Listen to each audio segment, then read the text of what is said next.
Hello everyone, upscprep.com में आपका स्वागत है और welcome to this week's IR week in review, international relations week in review.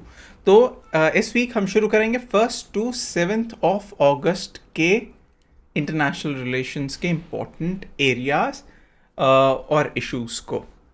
तो सबसे पहले जो मेजर इशू और मेजर रहा है वो है Philippines president visit to India. अभी भी ये ongoing means as in while I'm recording today it is still ongoing. So it is from 4th to 8th of August the president of Philippines visited India on a state visit. तो details थोड़ा जानेंगे। तो अगस्त 4th to 8th president Ferdinand R Marcos junior, ये president का नाम है Philippines का।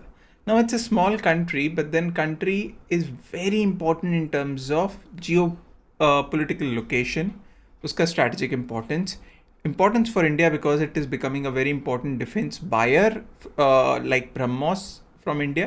So a delegation जो आया, it was accompanied by First Lady Luis Araneta Marcos, several cabinet ministers, senior officials and high business delegation. ये हिस्सा थे इस delegation के। तो मेजर एंगेजमेंट्स की बात करें अगर, तो सबसे पहले सेरेमोनियल वेलकम हुआ राष्ट्रपति भवन में as it was a state visit. So the president of Philippines paid homage at Rajghat to Mahatma Gandhi as well. He held bilateral talks with the Prime Minister at Hyderabad House in Delhi or had a lunch with him.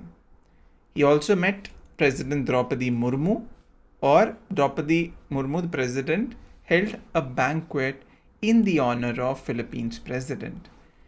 He was called on by India's External Affairs Minister Dr. S. Jaishankar. He also visited Bengaluru. A commemorative stamp was released to mark 75th anniversary of diplomatic relations between Philippines and India. तो अगर हम significance of this visit की बात करें तो बहुत dimensions हैं, एक एक करके जानते हैं। 10 डायमेंशंस में हम बात करेंगे। फर्स्ट, स्ट्रैटेजिक पार्टनरशिप फॉर्मलाइज की गई। दोनों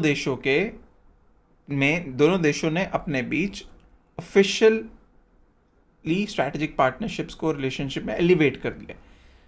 ties to a strategic partnership, this marks a new era in bilateral cooperation and signals that कि दोनों देशों में अब की सेक्टर्स में deepening relationship, they'll cooperate with each other in multiple areas and there'll be deepened relationship in various sectors.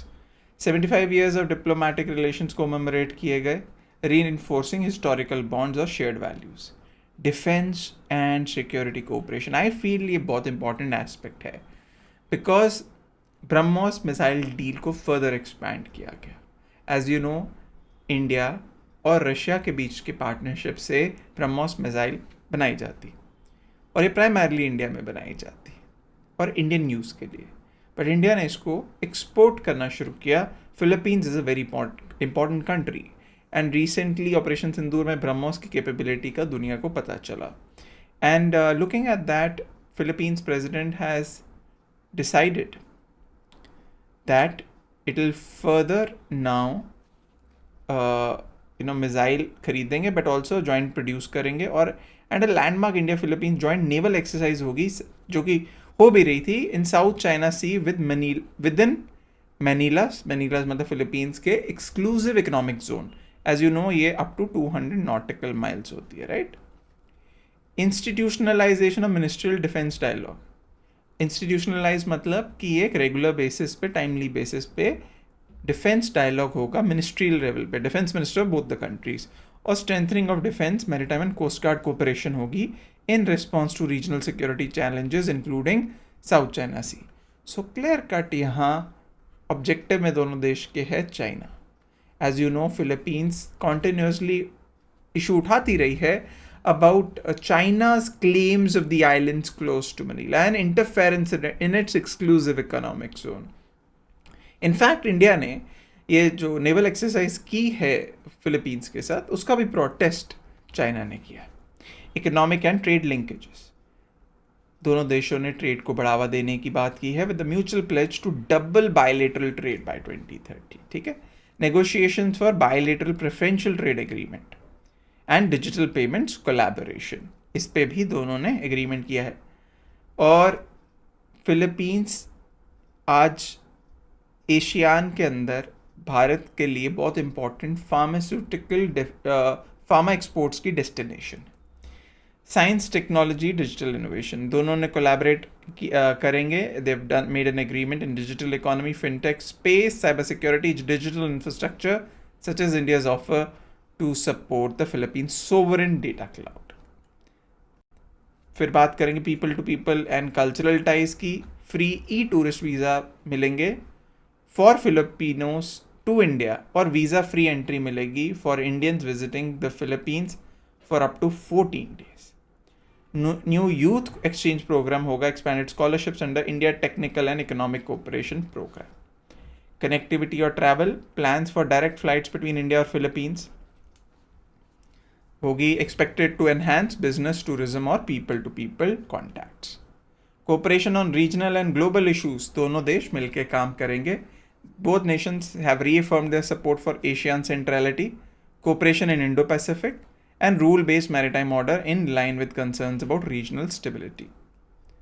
और India ने support किया है फिलीपीन को, जो 2016 में इंटरनेशनल कोर्ट ऑफ जस्टिस ने एक रूलिंग दी थी कि साउथ चाइना सी के ऊपर, जहां फिलीपींस का साथ दिया था, इंडिया ने उसको सपोर्ट किया, रीट्रेट किया है उस सपोर्ट को।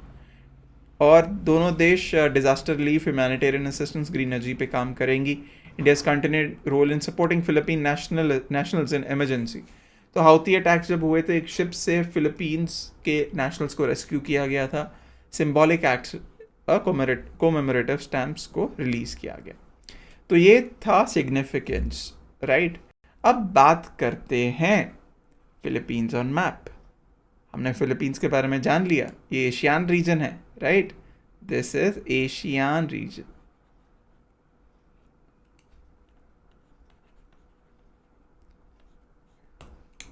ओके, एशियान रीजन, और ये है फिलीपींस।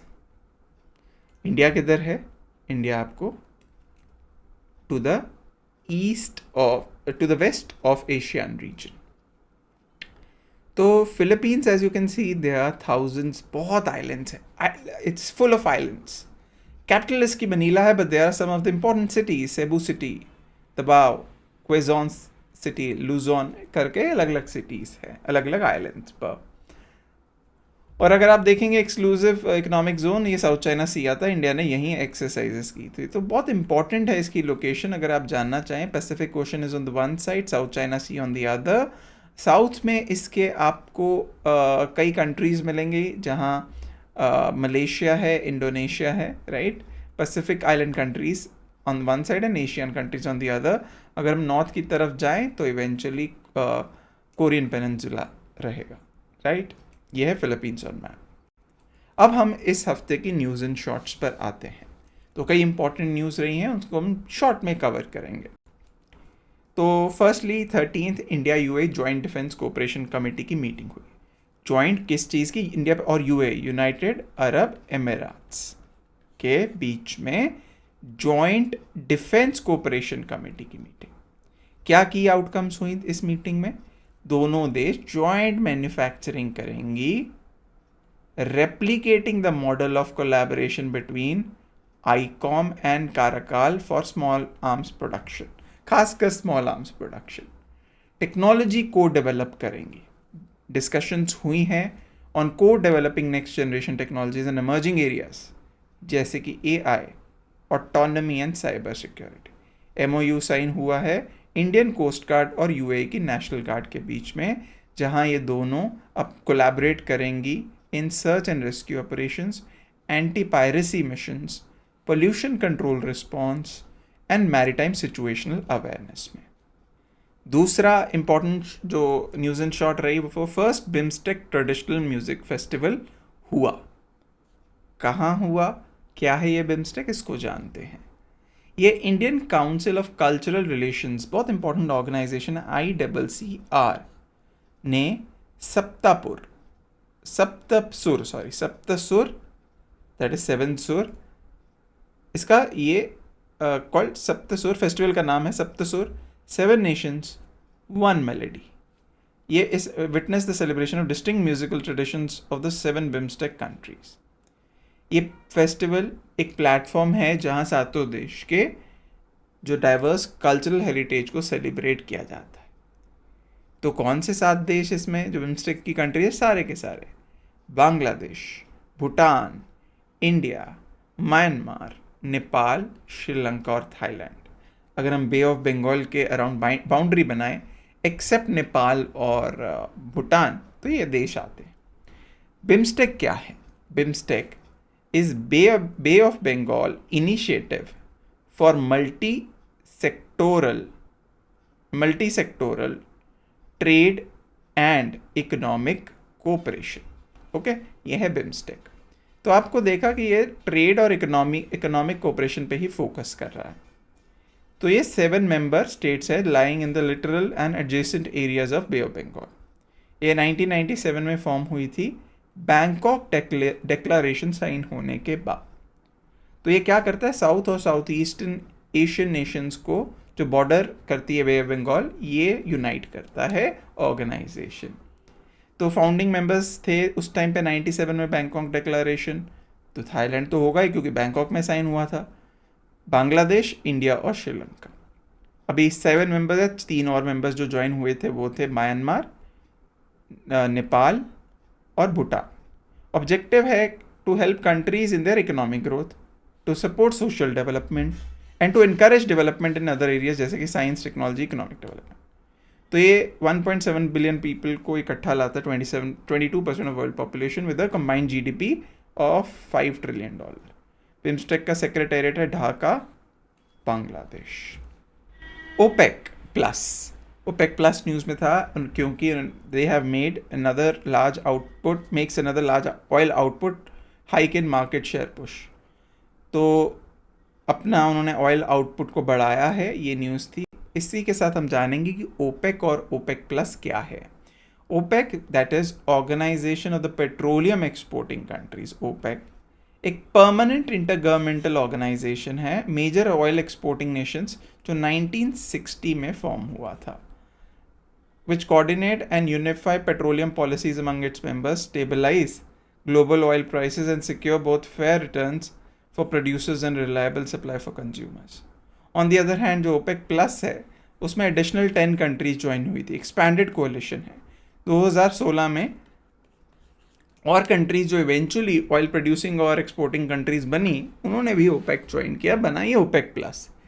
तो ओपेक मेंबर जो कंट्रीज़ हैं उसके अलावा 10 additional major oil producing nations outside OPEC उन्होंने ज्वाइन किया, जैसे कि Russia, Kazakhstan, Azerbaijan, Mexico, Oman and others to further strengthen control over global oil supply and stabilise prices. इसमें मेजरली जो हैं वो Middle East and African countries हैं, but इसमें सेंट्रल एशियन जैसे बताया मैंने, और जो रिमेनिंग कंट्रीज जो पहले नहीं थी ओपेक में वो ज्वाइन हुई। ठीक है, तो ये है OPEC plus primary difference. So next जो न्यूज़ हम बात करेंगे वो है a very controversial news, something which you know is looked at very closely, which will impact India in a long run, but India has been very clear about that we will make sure that हमारी economy पे इसका कम से कम negative असर पड़े। तो news थी कि US ने जो पेनल्टी की बात मैंने लास्ट टाइम की थी, अपने एक शॉर्ट में भी की थी, कि 25% टैरिफ इंडिया पे अनाउंस हुआ, यूएस ने किया, बिकॉज इंडिया ने 1 अगस्त की डेडलाइन तक ट्रेड डील साइन नहीं की। अब पेनल्टी जो अनाउंस बोली गई थी कि जी इंडिया जो है वो रशिया से ऑयल और आर्म्स डील करता है, मतलब डिफेंस डीलिंग्स, और इंडिया के ये डीलिंग से रशिया वॉर में कंटिन्यू कर पा रहा है। See India's objective is very clear, India strategic autonomy को फॉलो करता है, जो उसके अपने हित में होगा वो करेगा, what ever is good important for its own citizens, it will do that. Moreover, India का रशिया के साथ बहुत strong relation रहा है, and no other country should dictate that what India should do and what India should not do. But US अपनी hegemony बनाने के लिए, अपना पावर दिखाने के लिए इंडिया पे 25% पेनल्टी लगाता है ओवर एंड अबव 25% टैरिफ. 50% अब ये टोटल टैरिफ हो गया. So US president issued an order imposing an additional 25% tariff over India's purchase on Russian oil. So ये टोटल टैरिफ जो है 50% तक ले जाएगा. अब जो नया रेट है, जो 7 अगस्त को तो पहले लागू हो गया हमारा 25% टैरिफ, और 27 अगस्त को रिमेनिंग प्लस 25 और लगेगा. सो ये 21 डेज के बाद इफेक्ट में आएगा. Additional tariff would mean a steep 50% duty on की इंडियन एक्सपोर्ट्स जैसे textile, gem jewellery, auto parts, sea food, hitting major job creating sectors. तो ये जो सेक्टर्स है वो इंडिया में मेजर जॉब क्रिएशन सेक्टर्स है. अगर इन पे फर्क पड़ता है तो इंडिया में एम्प्लॉयमेंट पे भी अनएम्प्लॉयमेंट बढ़ सकती है. Electronics including iPhones and pharma remain exempt as of now. Oil and gas are Russia's biggest exports and China, India and Turkey are the largest importer of these. तो Russia is now biggest seller of oil to India. ठीक है, 35% जो वो बेचता है वो India खरीदता है, accounting for more than 35% of India's overall supplies. Okay, India के जो ओवरऑल सप्लाई वो वहाँ से आते हैं. India's foreign ministry said that India already made clear कि ये जो अनाउंस किया गया है यूएस के द्वारा, it is outrightly unfair, unjustified and unreasonable. इससे पहले भी इंडिया ने एक MEA ने नोटिंग जारी की थी जिसमें क्लियर कट बोला गया था कि even US buys from Russia till today for its nuclear reactors or fertilizers. European Union आज भी LNG और पाइप्ड गैस खरीदता है, 50% of it. And it is clearly unreasonable, unjustified and unfair. And secondly, India अपनी country की need को देखता है. Right? So this is a very controversial news and very important. You keep a very close tab of it. Next news in short, India emerges as world's 5th biggest aviation market in 2024. India 5th biggest aviation market दुनिया में बनकर उभरा है. 211 million passengers को 2024 में India ने किया. That is 21.1 crore passengers. As per the latest World Air Transport statistics released by International Air Transport Association. क्या है की फाइंडिंग्स रिपोर्ट की कि India saw 11.1% growth compared to 2023 ahead of Japan, which handled 205 million passengers.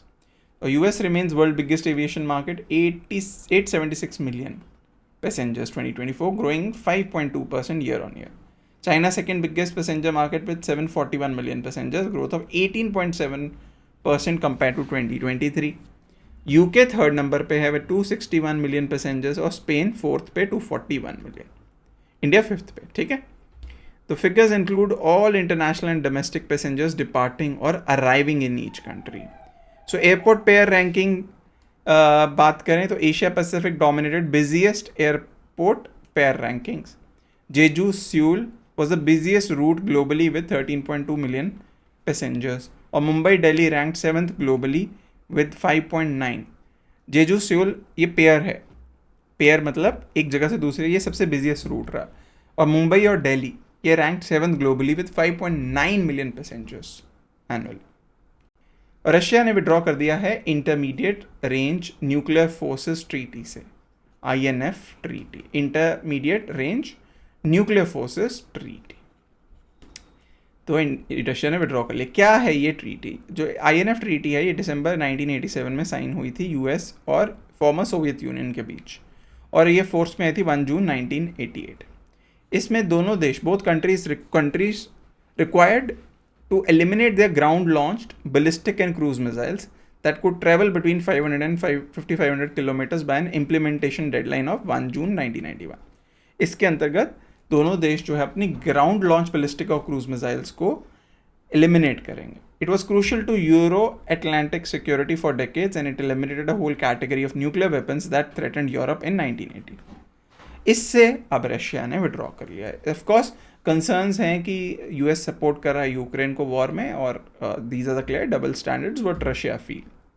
तो अब हम इस week की लोकेशन इन न्यूज़ में जाते हैं. तो 2 primary locations which were covered this week. Morocco, India Morocco ने mutual legal assistance treaty sign की है और MOU साइन किया to promote cooperation in judicial and legal spheres.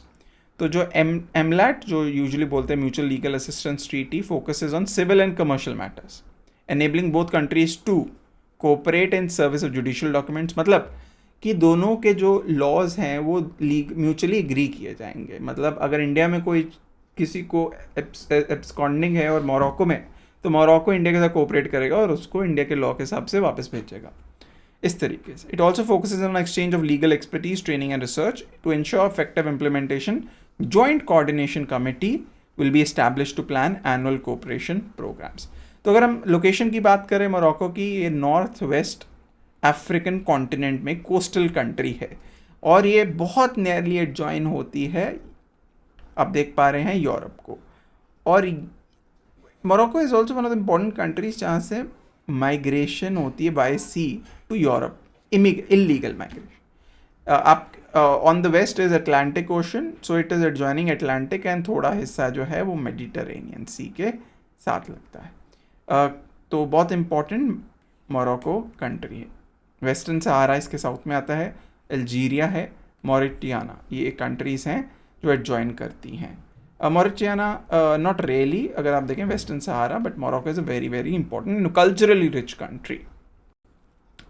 Vladivostok और सी ऑफ जापान, ये भी न्यूज़ में थे, चाइना और रशिया ने बिगैन किया है joint sea 2025 naval drills in Sea of Japan. ये आप सी ऑफ जापान देख रहे हैं, ठीक है।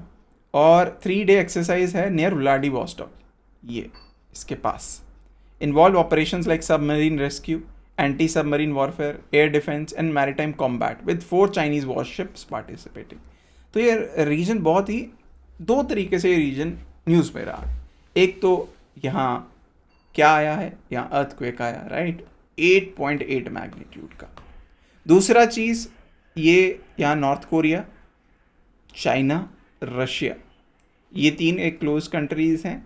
On the other hand Japan and south Korea, तो ये क्लोज, तो ये एक थोड़ा हॉस्टाइल रीजन है ये।